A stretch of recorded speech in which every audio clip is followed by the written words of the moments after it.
Welcome to CNBC at Work, where top newsmakers and thought leaders share their strategies for building and empowering the workforce of the future. CNBC's At Work livestream is sponsored by Workday, Coupa, the Society for Human Resource Management, T-Mobile for Business, and ZipRecruiter. Now, here's Jon Fortt. Our next guest was recruited by Mark Cuban, the owner of the Dallas Mavericks, to transform the culture of that basketball team following a Sports Illustrated expose into the culture of the company and some issues they had. She did that using her 100-day plan. She happens to be the first Black female CEO in the NBA, former senior vice president of HR and chief diversity officer at AT&T, where she worked for over a decade. In 2015, she was named one of the 50 most powerful women in corporate America by Black Enterprise. Cynthia Marshall, great to see you. It's great to see you too, John. How are you today? I am doing pretty well, Cynthia. I hope you are too.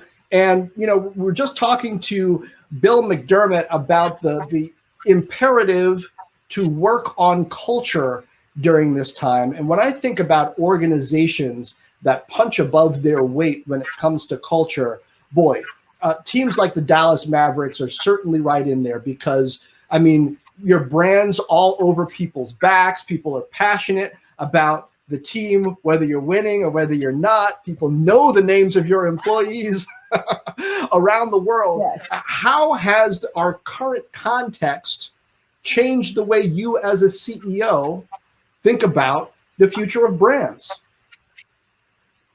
You know, it's interesting because in the crisis that we're in right now in this pandemic, what we told our folks early on, you know, after we immediately sent everybody home, made sure they were set up to work, which fortunately we had really put a digital infrastructure in place in the past couple of years. So we were ready to work at home, made sure everybody knew they were getting paid so they wouldn't worry about having a personal economic crisis while they were having a health crisis. Once we did all that, we shifted. And we said, what we are about right now, even though we are not playing the business of basketball, what we want to do is play the game of life with people. It's not on the court right now, but it's all about playing the game of life with people. And so we kicked in big time with our community outreach, with our public service announcements around, you know, being safe and having our players out there talking about the health crisis. We were there for healthcare workers, to make sure that they could have childcare for their kids. I mean, just a variety of initiatives we put in place to make sure people knew that we don't just work here, we don't just play here, we live here too, and we want to be a part of the community and a part of the solution. That has worked wonders for a brand that's already solid, already strong, but it's even stronger now because people see us everywhere in a socially distant way, doing all kinds of great things to help with the health crisis. Now I got to get in the Wayback Machine and talk about when you came in to the Dallas Mavericks, because it was a moment of crisis where there were issues of sexism and just real workplace issues that you were frankly coming in to fix. So talk to me about what you did on the way in. You know, I've been able to look at the employee roster that you have. I notice you got a lot of new people. So there's probably some people who used to work there who don't work there anymore. What did you do? How did you tackle that problem? That's right. So one of the first things we did, John, was I came in and said, okay, two things. We need to have a vision that everybody is clear around. And so the vision that we set out is that we would set the NBA standard for diversity and inclusion. We would set a global standard. So we started with that. We started with a set of values that we said would not just be on the walls, but would operate in the halls. Everything we do, every decision we make, all of our hires will be based on a set of values. And those values spell CRAFTS, C-R-A-F-T-S, character, respect, authenticity, fairness, teamwork, and safety. And safety is about physical and emotional safety, especially considering the circumstances that were before me. We made safety a priority, but also including emotional safety. We said we would have a speak up culture where people could tell us exactly what was on their mind. So I spent the first 90 days of this 100-day plan meeting with all of our employees one-on-one. And yes, we were also executing on an investigation. We were making some leadership changes, but I was also meeting with employees one-on-one, every single employee in the organization, to really get to know them, and then to understand kind of their career aspirations, and then to understand kind of what kinds of things they wanted to see in the workplace. We put all that together with our 100-day plan and made some leadership changes. And you're right, there are some people who don't work there anymore. I started out with in my first meeting with all men, all white men, and a couple of women in there who were not part of the permanent leadership team. And so now our leadership team is 50% women and 47% people of color. So it was around vision, values, making sure that people understood what inclusion is all about. Our workplace promise is every voice matters and everybody belongs. And that's what we spent a lot of time working on, instilling it in the culture. Now, it seems to me, and correct me if I'm wrong here, the equivalent of your board of directors as a CEO is Mark Cuban, the owner of the Dallas Mavericks. So, and you're also in this unique position where you've been a technologist and technology manager, you've been a chief diversity officer, and now you're a CEO. It's a unique path. How important was it to have the support of your board in this effort? And how much conversation did you have to have about the either velocity or severity in some people's minds of the changes that you wanted to make? John, that's a great question. It was extremely important because, I got the call from Mark Cuban, met with him. He told me what was going on, and basically gave me a mandate. And the mandate was to transform the culture. He had started an independent investigation. Of course, we said we would do our own as well. He had brought in a counselor to help the folks with the emotional issues that were going on at the time. But short of that, he turned it over and said, we need you to help change the culture. We have an issue here. And so I shared with him the 100-day plan. He approved that plan. And then every step of the way, and we had a joke, and it wasn't really a joke, but I would say, I run it, you own it, I run it. And obviously he was involved, but he gave me carte blanche. He said, I know your history, know your background, not sure everything that's going on here, because his focus, of course, was really on the basketball side. I was on the business side. You bring in who you need to bring in. So I brought some folks in with me who had significant experience in workplace investigations, human resources, business operations. And he gave me the freedom to make the personnel changes I needed to make, to put in the type of infrastructure we needed, to look at salaries. I mean, literally, he let me do what I felt needed to be done to make us a world-class organization. And so it's extremely important to have his support. He could have stopped me or got wind of something every step of the way and said no, and that never happened. And he was always there, and he still is, whenever I call and need something. Because keep in mind, I didn't know the business of basketball. So I needed also some insight there. So we're a good team. I think we're a good team. Okay. You're also in a unique position to talk about what it takes to be an effective or have an effective chief diversity officer. Because you were a chief diversity officer, now you run the thing. So tell us, what is the difference, the key difference between an ineffective position and an effective position? And how does a company plan or an organization plan to make sure that that position and the person in that position is as effective as possible?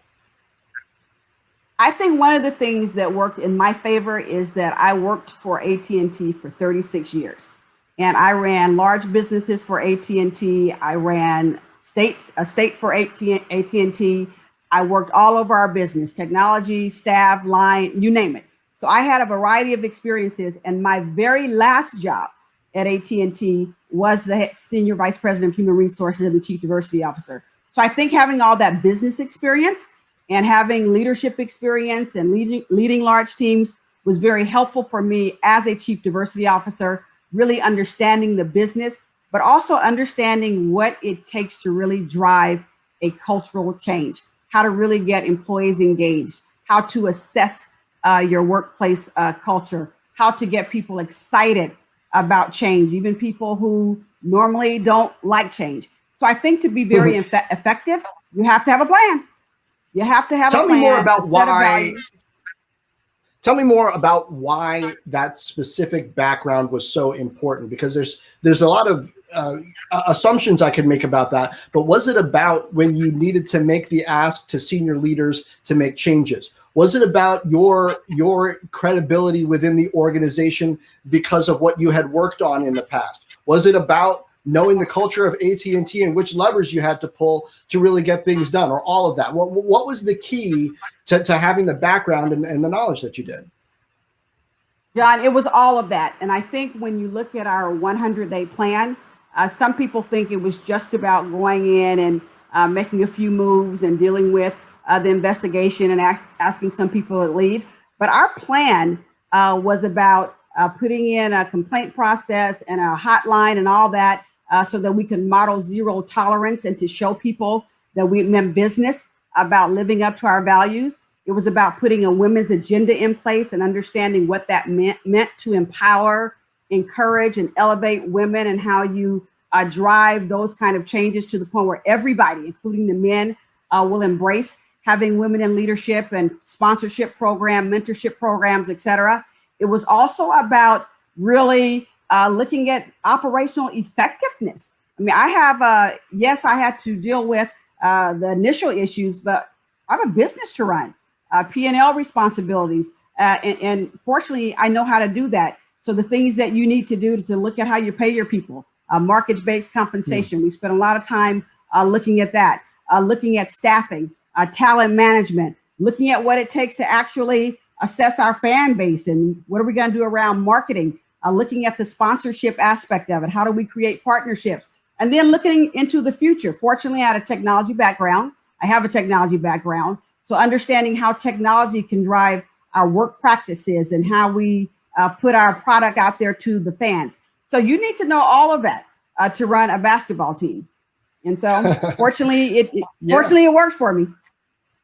I want to talk about technology, but first I got one last question about culture, and that is to what degree you, as an executive, whether you're in HR, CEO, whatever, have to be careful, cautious, couch things, because in my experience, when you start talking a lot about diversity, straight white men in particular can get, feel a little, okay, we're talking about everybody but me, and I don't have a voice in this process. How much do you have to think about that to lead effectively? What do you do about it? Or am I off base? Is that just people I know and people I talk to?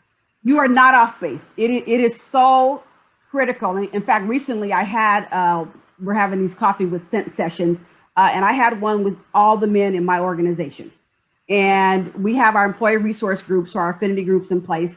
And I asked them, I said, if you are a 40-year-old white man here at the Dallas Mavs, is there an affinity group for you? How do you feel about that? Do you need one? How do you feel about all of this that's going on?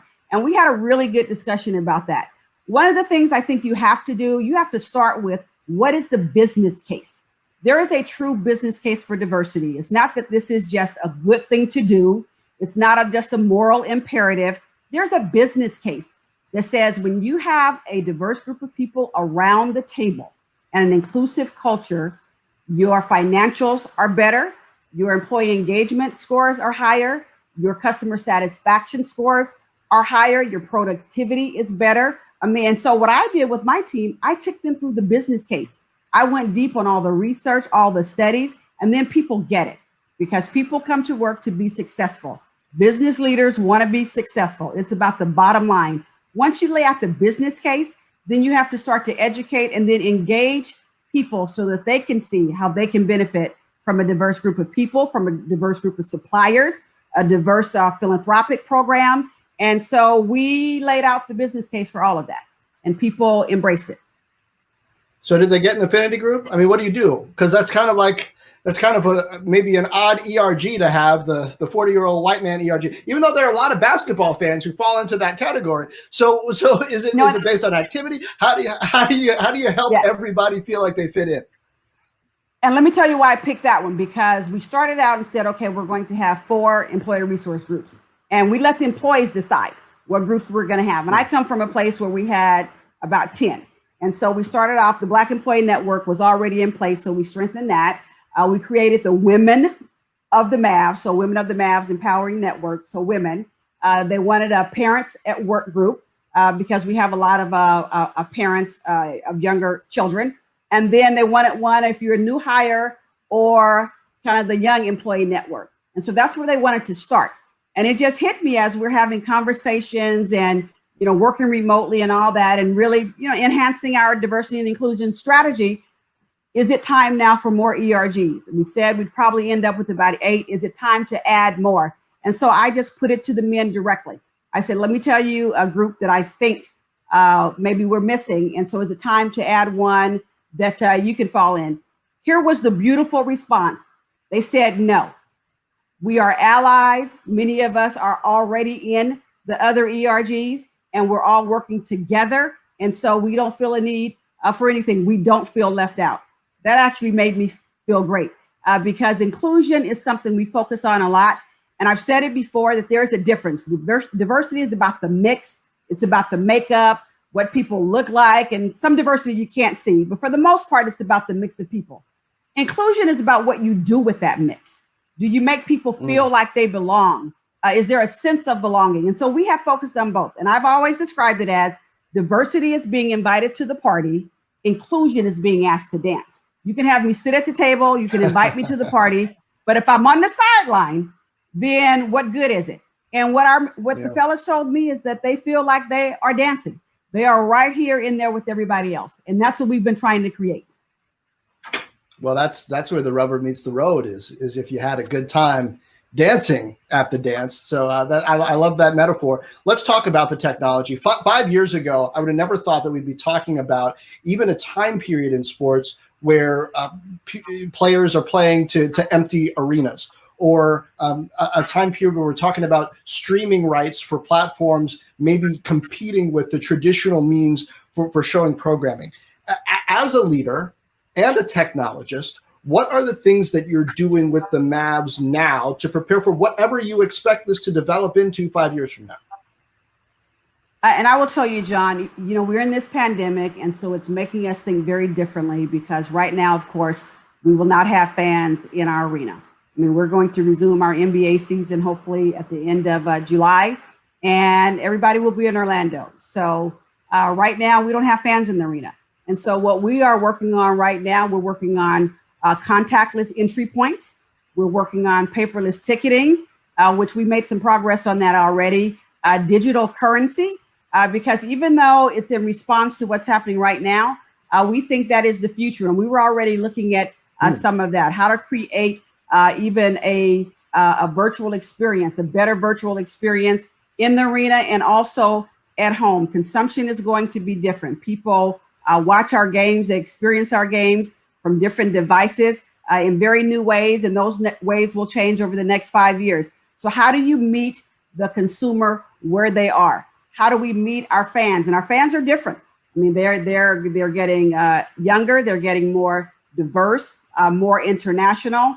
How do we meet them? So that's what we're working on, the types of things that this up and coming generation would like to see. And so we have an advisory council. We're putting together kind of a junior advisory council to get even more insight as to what do we need to do in the future. And we have the technology to do it.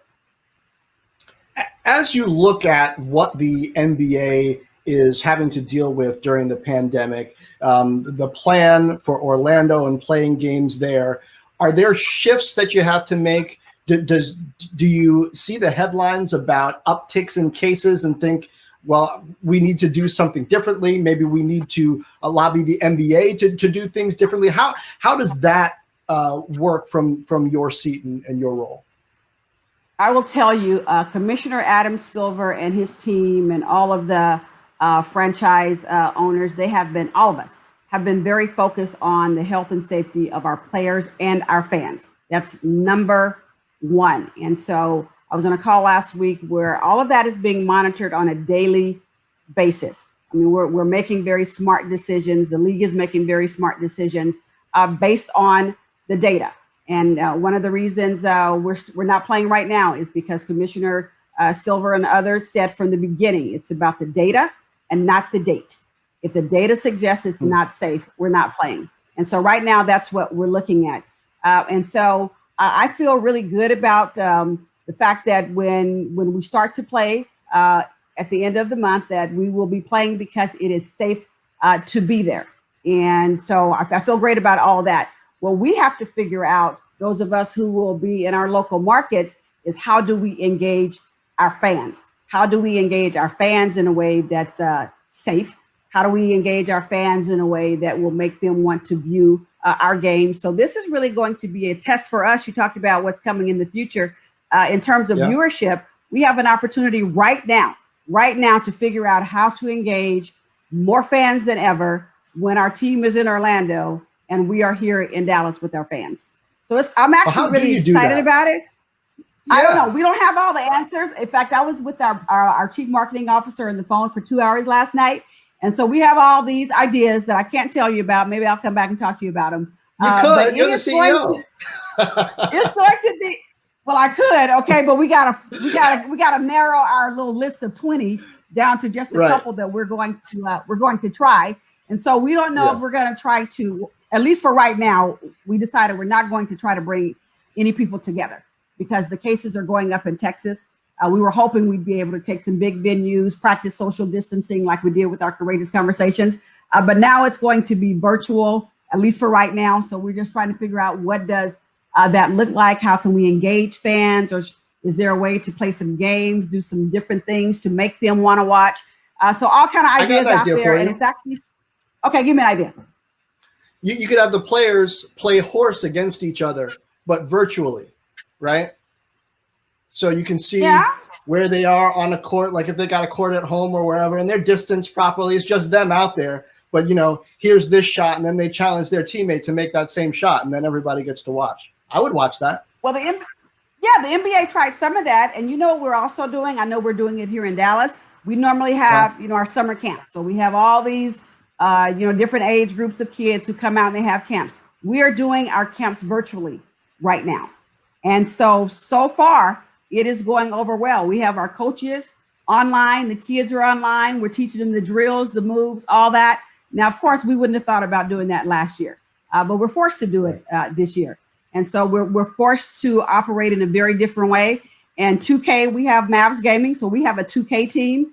The viewership for 2K has gone up. Now they're on like ESPN2 and they're on Twitch. And the viewership is going up because people want, they want to consume sports. And there's a generation that will consume it online all day. And so we're tapping into that. It's making us think differently. Does this change the way that you think about and value esports as a sports executive? Because it's affinity with the brand. In a way, it's a connection with the players and all of that you don't have to be directly involved in, but you can certainly promote. Does esports take on new value based on what we've been through? I think it actually does. The NBA offered a 2K workshop last week, and I think there were over 1 million people that joined that workshop, which is just unbelievable. So not only do we have our Mavs gamers, so we have our own gaming team. Earlier in the spring, we had, when COVID first broke out, we had our actual players, our NBA players, online competing with each other, playing 2K. So bringing them in on it as well. So it has really, really picked up because people can engage. It is safe to do, and it's fun, and it's a lot of fun. I have a weekly call every Wednesday morning with the entire organization. In your previous segment, I heard you talking about communication. So we've taken our communication game to a whole new level. So we're meeting a few times a week, but this particular group is once a week. And so guess who I had as the guest yesterday? Our Mavs gamers. They were actually talking about, because people are interested in it now. So we had the coach talking about, how he recruited the players. They talked about the draft. We talked about the marketing plan. And we actually have the #1 2K player, Dimes, from 2 years ago when the season started. So we have the #1 draft choice on our team. And so he talked about his experience as a gamer and his experience here at the Mavs. The call, I still had 150 people on the call at the end of the call because they were so engaged in what he was talking about. So it's bringing gaming to life, and we love it. Okay. We have a fabulous team. We're in 5th place right now. Okay. You're going to start letting people expense game consoles? Has it gone that far? Not that far, but it's something we can actually think about. We are taking very good care of our people during this pandemic. I mean, people are still getting paid. They are extremely productive. In fact, I get concerned sometime about just the long hours that people are working because they are so engaged. And, you know, people that can sit and put their sweats on and just work all night. And we're saying, don't do that.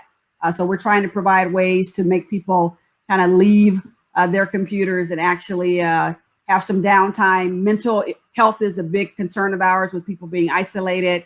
So we're just trying to do all kinds of things to take care of the whole person. But consoles, that might be something. Okay, I'll let you know. We might think about that. In fact, we're going to more than think about that. We're going to more than think about that because our guy Dimes yesterday challenged everybody to learn 2K and really get into it. So wouldn't that be great if I came right back the next day and said everybody gets a console? Okay. Yeah. I thought I was kind of joking around, but you're one of the few CEOs, like outside of the video gaming business, that could say, "Hey, this is like an office equipment expense for you. That PS4, PS5, or that Xbox. Go ahead. You know, you get your skills up. Don't get whooped." Oh yes. And then it's a way for us to continue to connect, because in this kind of environment as a leader, I'm always looking for a way for our people to connect, to have that contact, to feel a part of something big. I mean, we've had some great community initiatives that we've done, and we've done them as a group and not just have our community relations group do it. And people have loved that. This would be another way to not just learn gaming and understand kind of the world of, you know, some of our employees. This would be a way for us to really connect and have some competition going. And okay, I love this, John. You just gave me something. All right. This is fun. You know, we talked about the deep stuff and the cultural change and the executive alignment. And we talked about what's in place post-COVID and your vision for touchless payments. And then we talked about expensing game consoles as well. Cynthia, it's been great. And it continues to just be so important to watch what you're doing in a highly visible organization to make changes. I think there's a lot that we can learn for that. Thank you so much for being with us. Well, stand by. We're going to come out with our big action plan around racial equality and social justice. So it's called Mavs Take Action. So we're going to be a very big part of the solution in this country. So stand by for that. Come on Squawk Alley on CNBC and break the news and tell me about it. All right. Okay, I will do that. Thank you for the invitation. Let's do that. Cynthia Marshall, thank you so much, CEO of the Dallas Mavericks. Thanks also again to Bill McDermott, the CEO of ServiceNow.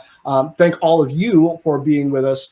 I know after all this, you want some more at work, future of work content, and you might even want to rewatch today's interview, share them with others. You can do that by visiting us at cnbc.com/work. You can also just hold your smartphone camera up to the QR code on your screen right now, and it'll take you directly there. Our next at work event streaming is going to be 2 weeks from today, July 9th. I'll give you more details soon. Promise you more great conversation. On July 23rd, we're going to have futurist Peter Diamandis, the founder and executive chairman of the X Prize Foundation.